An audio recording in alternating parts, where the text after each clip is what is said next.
দর্শক, আমাদের সঙ্গে এই মুহূর্তে আছেন ছাত্রদল নেতা তানভীর বারী হামিম। সম্প্রতি তিনি তাদের দলের যে সর্বোচ্চ নেতা বিএনপির চেয়ারপারসন তারেক রহমান সাহেবের সান্নিধ্যে গিয়েছেন। তারেক রহমান সাহেব তাকে ডেকে কথা বলেছেন। কি কথা বলেছেন এটা আমাদের জানার খুব আগ্রহ ছিল এবং আপনাদেরও জানানোর জন্য কি কথা হয়েছিল। আসলে আপনারা যে ভিডিওটি দেখেছেন এটি হচ্ছে ওনার সাথে ওই দিনই আমার প্রথম দেখা হয়েছে। প্রথম মানে একদম সামনাসামনি ফিজিক্যালি দেখার সুযোগ হয়েছে।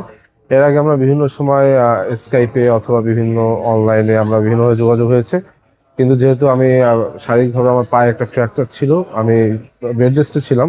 তো ওই দিনে আমি প্রথম ওনার সামনে যাই। তো প্রথম যখন ওইখানে গিয়ে দাঁড়িয়েছি, দাঁড়ানোর সাথে সাথে ওনার সাথে আমার চোখাচোখি হয়ে গেছে। তখন উনি আমাকে ডেকেছেন কাছে, ডেকে আমার শারীরিক কি অবস্থা এই বিষয়ে খোঁজ নিয়েছিল এবং ডক্টররা কি বলছে, আর এখানে আমি এত ভিড়ের ভিতরে এসেছি, এখান থেকে যেন সাবধানে যাই, সাবধানে বের হয়ে যেন না পড়ে যায়, এই বিষয়ে কথা হয়েছে আর কি। অর্থাৎ তিনি জানেন যে আমি শারীরিকভাবে অসুস্থ, কারণ এর আগেও তিনি আমার খোঁজ নিয়েছেন যখন আমার পাটা ভেঙে যায়। তো এই জন্য তিনি একটা হচ্ছে আর কি আবার খোঁজ নিলেন এইটুকু।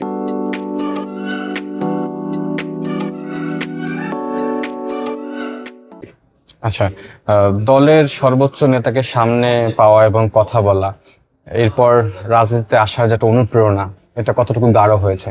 না, আসলে এটা তো অত্যন্ত আনন্দের বিষয় আমার জন্য এবং অত্যন্ত খুশির একটি বিষয়। কারণ আমরা যাকে ঘিরে এতদিন ধরে স্বপ্ন দেখেছি, যার নির্দেশনা মোতাবেক আমরা বিভিন্ন সময় আন্দোলন সংগ্রাম বাস্তবায়ন এবং সফলের চেষ্টা করেছি, সেই নেতার সান্নিধ্য পাওয়া এটা অত্যন্ত গর্বের বিষয় আমার জন্য এবং ভালো লাগার একটি বিষয়। আর রাজনীতি তো আসলে দীর্ঘদিন ধরে, দেখুন আমি 2014 সাল থেকে 2013 সাল থেকে আমি ছাত্র রাজনীতি করি। তখন আমি ক্লাস 7-এ পড়ি, তখন থেকে আমার ছাত্র রাজনীতি শুরু। আজকে 2025 সাল, অর্থাৎ প্রায় 12 বছর পার হয়েছে। এই 12 বছরের পর এসে আমি আমার যে নেতা তাকে একদম কাছ থেকে দেখতে পেরেছি, তার হাতে হাত মিলিয়েছে, এটা আমার কাছে একটি আনন্দের বিষয় এবং এটা অবশ্যই আমার রাজনীতিতে একটি অনুপ্রেরণা হিসেবে কাজ করবে। আমরা একটু জানতে চাই যে ইলেকশনের খুব বেশি দিন নেই, তো মাঠ কেমন দেখছেন আসলে, এবং আইন শৃঙ্খলা বাহিনী তো একটা বড় ফ্যাক্ট নির্বাচনের ক্ষেত্রে। তো সেক্ষেত্রে একজন ছাত্রদল নেতা হিসেবে আপনার অবজারভেশনটা কি? আসলে দেখুন, আপনি দেখেছেন যে 2024 সালে 5ই আগস্টের পরে একটি জাতীয় সংসদ নির্বাচন, অর্থাৎ জনগণের সরকার বা গণতান্ত্রিক সরকার বা গণতান্ত্রিক পন্থায় রাষ্ট্রীয় ক্ষমতা হস্তান্তর একটি জরুরি বিষয় ছিল। কিন্তু বিভিন্ন গোষ্ঠী বা বিভিন্ন মানুষের তালবাহানায়, বিভিন্ন সংগঠন বা বিভিন্ন ব্যক্তির তালবাহানার কারণে কিন্তু এই নির্বাচন প্রলম্বিত হতে হতে আজ 2026-এর 12ই ফেব্রুয়ারি নির্বাচন অনুষ্ঠিত হচ্ছে, যেটি আমরা মনে করি 2024-এর 5ই আগস্টের পরপরই একটা সময় নিয়ে করা উচিত ছিল, কিন্তু সেটি আমরা দেখলাম প্রায় 1.5 বছর পর হচ্ছে। কিন্তু আপনারা দেখছেন ইতিমধ্যে নির্বাচনকে কেন্দ্র করে বিভিন্ন ধরনের ঘটনা আমরা মাঝে মধ্যে শুনতে পাই। ইতিমধ্যে আমাদের আপনারা দেখেছেন নির্বাচনে একজন প্রার্থী ওসমান হাদিকে গুলিবিদ্ধ করে মেরে ফেলা হয়েছে। আপনি দেখেছেন যে আমাদের স্বেচ্ছাসেবক দল নেতা মুসাব্বির ভাইকে গুলি করে হত্যা করা হয়েছে। এছাড়া বিভিন্ন ঘটনা সারা বাংলাদেশ জুড়ে ঘটছে। আজকে কিছুক্ষণ আগে দেখলাম যে নাহিদ ইসলামের নির্বাচনী অফিসেও একটি গুলি করা হয়েছে। সুতরাং আপনার যারা নির্বাচন চায় না, যারা নির্বাচনকে প্রলম্বিত করতে চায়, এবং যেহেতু আমাদের পরিবর্তনটাকে পার্শ্ববর্তী বিভিন্ন রাষ্ট্র সহ বিভিন্ন রাষ্ট্রে ভালোভাবে নেয়নি এবং আওয়ামী লীগও কিন্তু ঘাপটি মেরে আছে যে যাতে নির্বাচনটা প্রলম্বিত করা যায়। সুতরাং অবশ্যই এটি একটি চ্যালেঞ্জ, কিন্তু এই চ্যালেঞ্জকে মোকাবেলা করে আমার মনে হয় যে আমরা এই নির্বাচনটি সঠিক সময়ে যথাসময়ে অনুষ্ঠিত করতে পারবো। একটি সুস্থ সুন্দর নির্বাচন, যে নির্বাচন গত 17 বছর বাংলাদেশে হয়নি বা বাংলাদেশের মানুষ যে নির্বাচন পায়নি, একটি সুস্থ সুন্দর নির্বাচনই বাংলাদেশে এবার অনুষ্ঠিত হবে।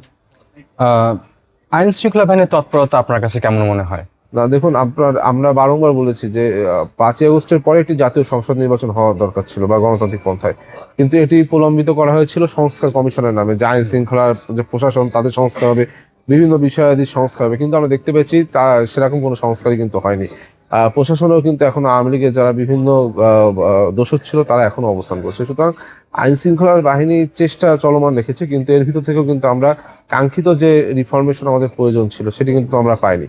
এবং এটির কারণ আমরা মনে করি যে একটি জাতীয় সংসদ নির্বাচন যখন সময় না হয়, এটি একটি অন্যতম কারণ।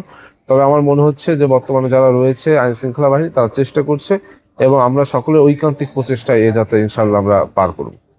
নির্বাচনের দিনই গণভোট হবে, হ্যাঁ এবং না, তো আপনারা কোনটি সমর্থন করছেন? হ্যাঁ হলে কেন, না হলে না কেন? আসলে দেখুন, গণভোটের বিষয়টি তো আপনারা দেখছেন যে অন্তর্বর্তীকালীন সরকারও কিন্তু সরকারি পৃষ্ঠপোষকতায় রাষ্ট্রীয় পৃষ্ঠপোষকতায় বলছে যে গণভোটের পক্ষে হ্যাঁ, বা গণভোটের পক্ষে হ্যাঁ প্রচারণা করছে। এবং আমাদের বিএনপির বা যে মহাসচিব তিনিও কিন্তু ইতিমধ্যে বলেছেন যে এটি একটি আমরা হ্যাঁ ভোটের পক্ষে। আমরা হ্যাঁ ভোটের পক্ষে এই কারণে যেহেতু গণতান্ত্রিক শক্তি সকলে চায়, যেহেতু এখানে সকলে হ্যাঁ ভোট দিকে আমাদের অনেক কিছুটা নোট অফ ডিসেন্স আছে অনেক বিষয়, কিন্তু যেহেতু আমরা চাই যে সকলে চাচ্ছে, আমরা নোটস অফ ডিসেন্টকে দেখছেন আপনি এক সাইডে রেখেই কিন্তু গণভোটে যাচ্ছে। কিন্তু আমরা যেহেতু গণতান্ত্রিক পক্ষের শক্তি এবং সকলে চাচ্ছে, তাই আমরা গণভোটের পক্ষে হ্যাঁ ভোটের পক্ষে আছি। নির্বাচনে আপনি একজন তরুণ ছাত্রনেতা, আপনার কাছে কোন দিকটা বেশি ভালো মনে হয় যে কারণে জনগণ বিএনপি চাইবে? জনগণ বিএনপি চাইবে এই কারণে, আর যতগুলো রাজনৈতিক সংগঠন আছে যারা নির্বাচনে অংশগ্রহণ করছে, কারো কোনো পরিপূর্ণ পরিকল্পনা নেই, প্রত্যেকেই পলিটিক্যাল রেটোরিক্স ব্যবহার করছে। সেখানে কিন্তু বিএনপি ব্যতিক্রম। বিএনপির ভারপ্রাপ্ত চেয়ারম্যান, যিনি এখন চেয়ারম্যান আছেন জনাব তারেক রহমান, তিনি যখন দেশে এসেছিলেন ভারপ্রাপ্ত চেয়ারম্যান অবস্থায়, তিনি বলেছিলেন I have a plan, we have a plan, অর্থাৎ আমাদের একটি কর্ম পরিকল্পনা রয়েছে। আপনারা ইতিমধ্যে দেখেছেন আমরা 1.5 বছরে 1.5 কোটি কর্মসংস্থান কিভাবে সৃষ্টি করবো, তার একটি পরিপূর্ণ গাইডলাইন। আমরা কিভাবে কৃষকদের সমস্যা সমাধানে কাজ করবো, কিভাবে পরিবারের বিভিন্ন যারা অধিকার রয়েছে সেই অধিকারী সামাজিক এবং নিরাপত্তাগুলো নিশ্চিত করবো ফ্যামিলি কার্ডের মাধ্যমে, সেগুলো নিয়েও কিন্তু আমাদের একটা পরিকল্পনা বা পরিকল্পিত এবং বাস্তবায়ন রয়েছে। সুতরাং প্ল্যান রয়েছে, আমাদের বিভিন্ন পরিকল্পনা রয়েছে, পরিপূর্ণ পরিকল্পনা আমরা যেটাকে বলি।